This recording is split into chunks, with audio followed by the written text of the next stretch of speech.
be the strongest gladiator.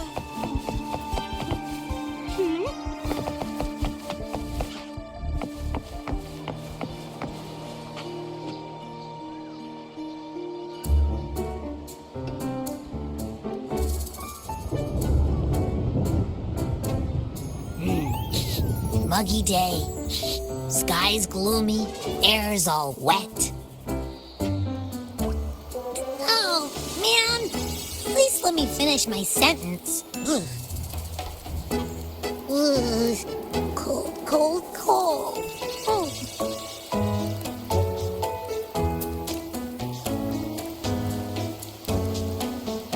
All right, I'm famished. We barely had a bite sprinting all the way here from Raguna. Whoa! Pinch me! This is a feast and a half!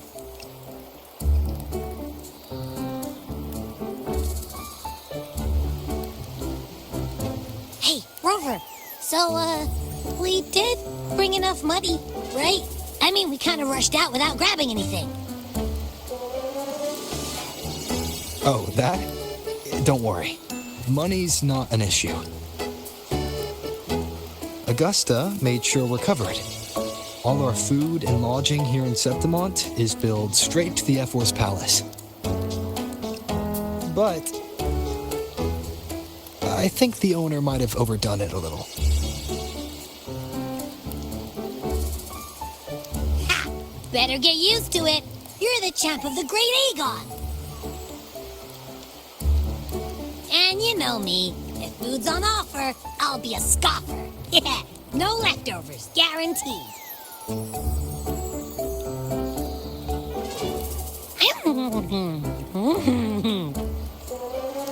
Free stay, free meal. Zephyr really knows how to treat guests. Maybe we should, hang around a bit longer.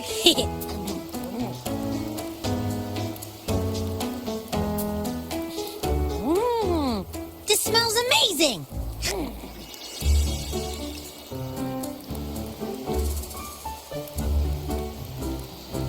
Abby, what do you think Imperator wants me to find?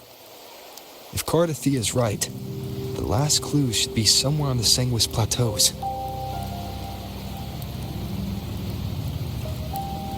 We're so close to the finish line, just one step away. But our pace is slowed. Relax. We're already back in Septimont. What's the rush? I remember Lupa said there's this weird blight cloud hanging over the Sanguis Plateaus.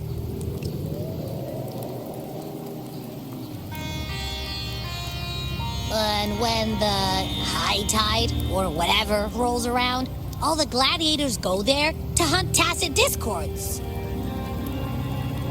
Wait, is the high tide coming up soon? The Affer's invite did say something about a big hunt. Huh, that reminds me. Aren't we supposed to meet her today?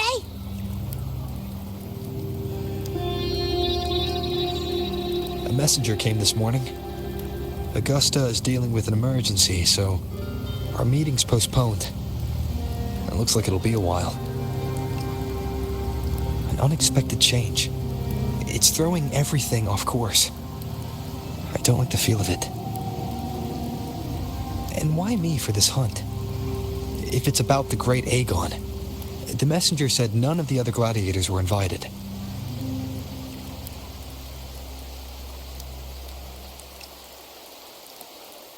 Who knows? Maybe she just wants to test her strength against you. Typical Septimontian, right? You think so? I've only met her a few times, but I doubt she acts on such simple impulses. And as the F4, can she really thoughtlessly do whatever she wants? Guessed from afar, you possess eyes as clear as crystal. But what troubles you so that eyes once bright as the highland sky now darken with rolling clouds?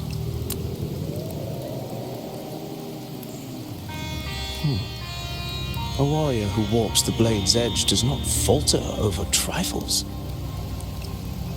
The clouds, if I may guess, are cast from the throne. At the peak of Capitolini Hill, beneath the pale walls of the Ephes Palace, secrets lie buried. And the most intricate among them are those born from the pursuit of power. Even one as honorable as the Epher must learn when to be ruthless. In Septimont, a city forged in iron and blood, anyone who seeks the throne without knowing the cost is no better than a lamb marching to the butcher's knife.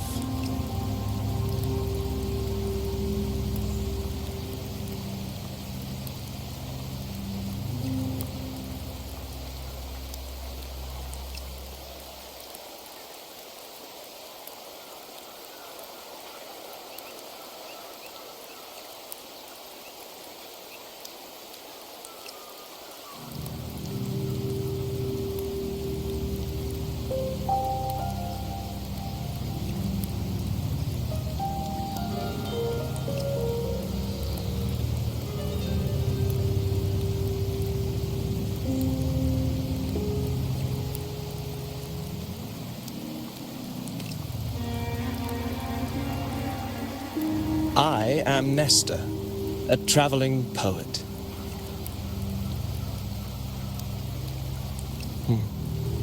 The rains in Septimont never seem eager to leave this season. So then,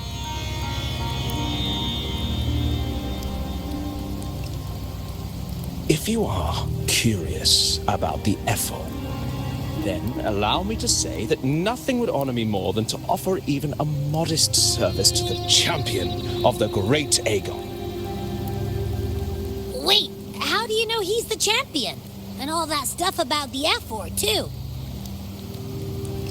Oh, your eyes. Were we talking too loud? To see and to hear are but two of the many ways to perceive.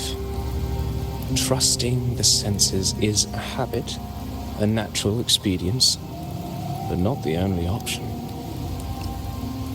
Truth be told, I've been gathering inspiration for my next epic, and its protagonist is none other than Augusta, the Epher of Septimont.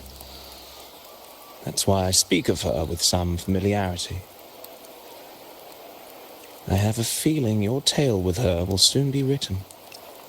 And knowing more about those who walk alongside you is rarely without its benefits.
Augusta, a girl of humble birth, a resonator of modest talent, a commoner without noble patronage, and yet, from the den of wolves that is Septimont City, she rose and eventually claimed her place. Just like the burning sun was once a cloud of dust.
fail enough times, and you might eventually succeed. Should we call it resilience? Or mere stubbornness? Or perhaps, for a girl who has lost everything, there was never a second option. She had no one to trust but herself, and naught but a blade to hold. And yet, as the first stanza of an epic, this is nothing extraordinary. Since the Lament, across the scorched lands of Solaris, I've heard this story repeat itself, again and again. Greatness. Yes, our era has certainly seen it. But true greatness is never found on the first page of a story. Courage, glory, and honor. Such immortal virtues have been etched in tablet and stone. They are never forged overnight. Light as a thread, elusive as the wind, they weave themselves into every twist of fate, tangling with every insignificant choice we make. I don't know.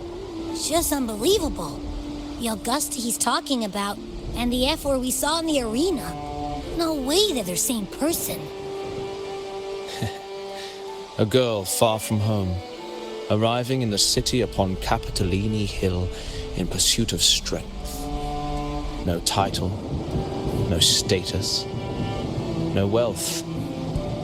I doubt anyone at the time could have imagined her rising to where she is now.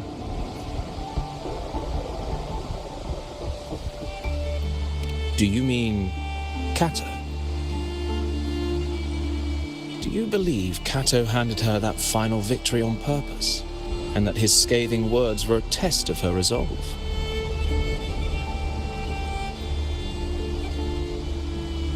Then Kato must have been an idealist to place his faith in a girl with nothing to her name. Now, why don't we keep this question in mind and see where the story leads us?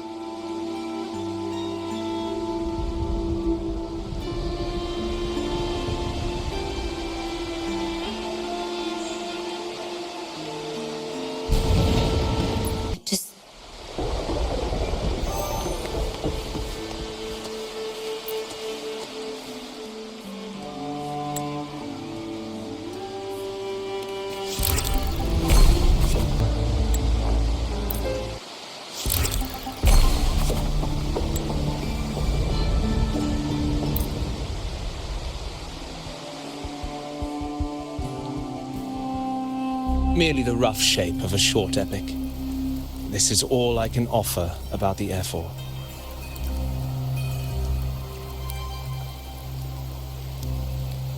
Now, as a listener, what do you make of my narration?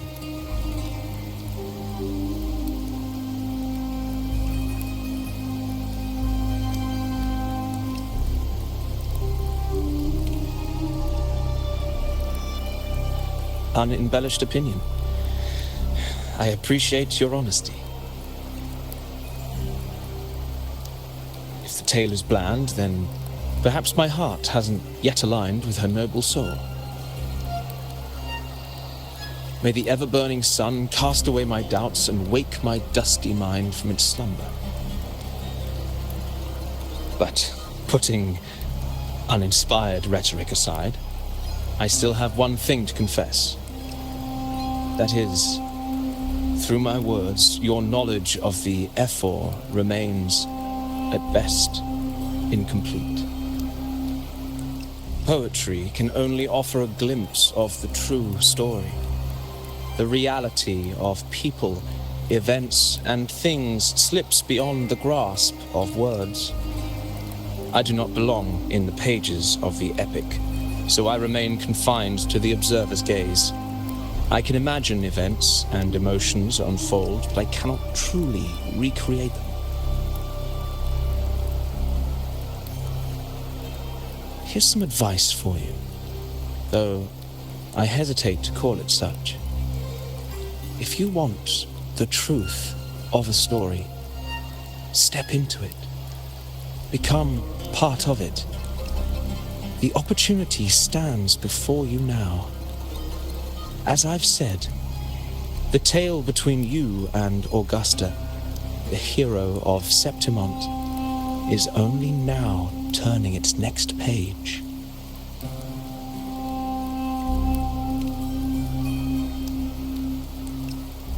It's not difficult to see. Fate flows like the stars, tracing their course. Your destination is written in the steps you take.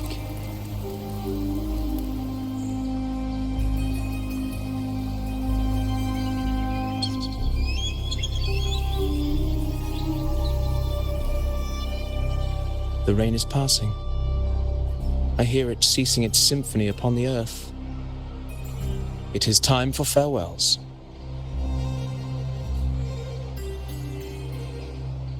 Before I leave, may I ask you one last question? What is it that has lifted Augusta to the seat of power?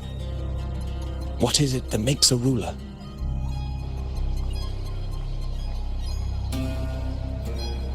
Well, I'd say strength. Let's be real. There's no way Augusta could have passed those trials without strength. Rover, what do you think?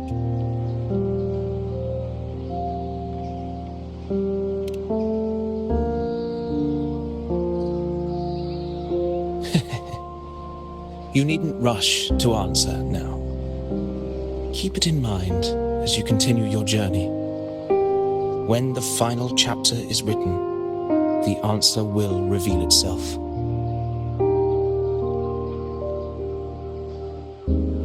Farewell, my friend. Our paths crossed by fate and by chance. Soon, after this brief encounter, everything about me will be gone with the wind. But you, your epic continues.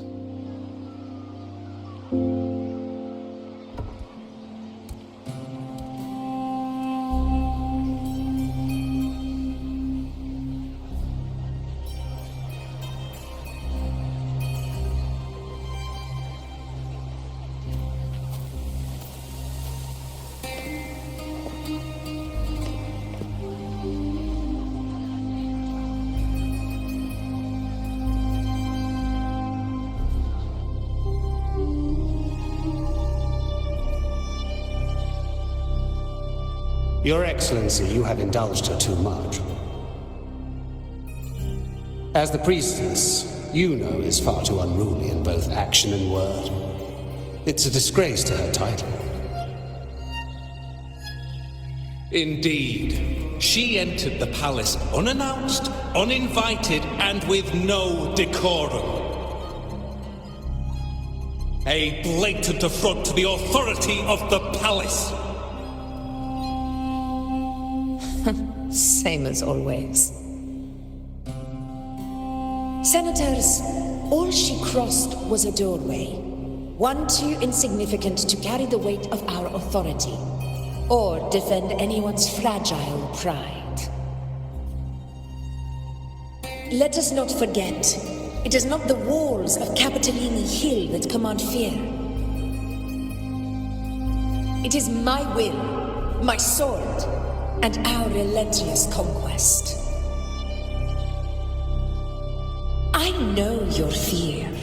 You fear a priestess's voice drowning yours, and a rebel challenging the Senate's rules.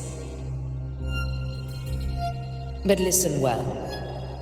Power does not bow to sycophants, cowering behind their traditions. If you seek power, then step from the shadows. Face me, and prove yourself worthy.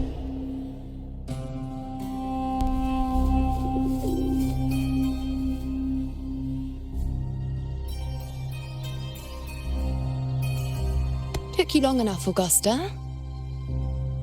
Handling the Senators takes time. You know that. Well, to keep our esteemed priestess from waiting, maybe next time I'll just leave them to their own devices. I'll make sure they record every detail of your feat and relay it word for word to Grandmother Lilibet. Priestess Iuno, unruly behavior, left Tetragon Temple without permission and trespassed into the Ephor's palace. I wonder, who will lose it first? Lilibet or you? Let those old foxes report me all they want. If they step into the tetragon left foot first, I'll shoot the left. Right foot first, I'll shoot the right. Hey, I'm with you on that one. The Senate should be reminded now and then that the Tetragon's kindness is not a reason to take Priestess Iuno lightly.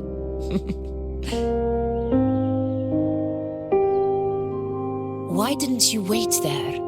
I had everything handled. We depart for the hunting ground tonight. If anything changed, you could have reached me by my terminal. You didn't need to come all the way here. I want you free of duty until that day arrives. You're overthinking it, Augusta. I'm here to see that person. Grandmother Lilibet said his fate is one of unknowable void.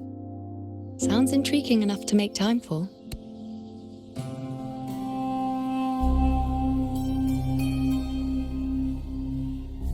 So that's it? Too bad. The ship from Laguna won't dock until tomorrow morning, and we'll be gone by then. Ugh, what a hassle. Patience, you know. The warrior has accepted the invitation. So, you'll have plenty of time to meet during the hunt.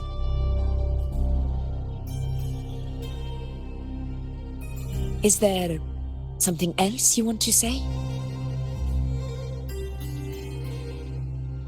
I read Grandma Lilibet's Book of Prophecies. The hunt and our plan, neither end well. Are you sure we should go through with this? Risk does not trouble me. Peril simply requires greater strength. But really, when did you start caring about the temple's traditions?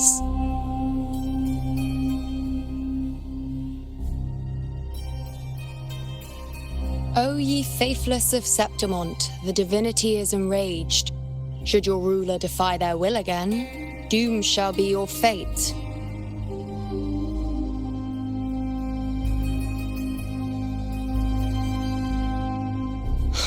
Lately, I've been hearing murmurs from the nobles again, about the ancient prophecy from Raguna. I will admit, those words once carried weight. But when our ancestors crossed the waters and climbed these hills, Raguna's divinity didn't get a seat on the ship. And the priestesses all said the prophecy was incomplete. Only the hero of heroes, wielding extraordinary power, risen from the dark tides, shall bring eternity to Septimont. Then shall the waters quiet, the tempest still, and glory return with the blood of the old king. Do not forget, this is the other half of the prophecy. Fabius, Attilius, Valeria, one after another, these heroes have saved Septimont from the brink of ruin. As long as a hero stands, no disaster can break this eternal city. What if this time is different? What if ruin is our fate? Then I will sever that fate with my blade.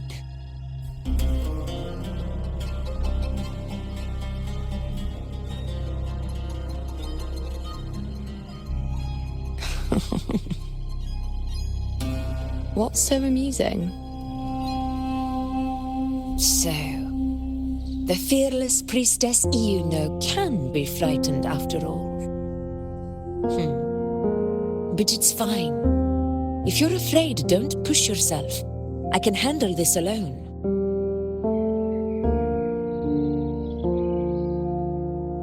Most revered priestess, wait for me in the temple. I shall return victorious. Frightened. Me? If anything, it's you, trying to shut me out and face it alone. Fine. Go ahead. You'll come back to me sooner or later. That I can't deny. I knew it. So you do need me for this hunt. Thank you. You know.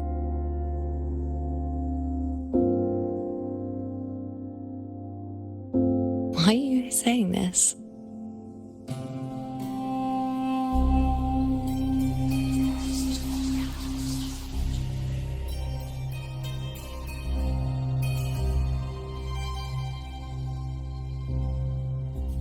The storm is coming. Come, you know, my friend. The best way to greet a storm is to walk straight into it.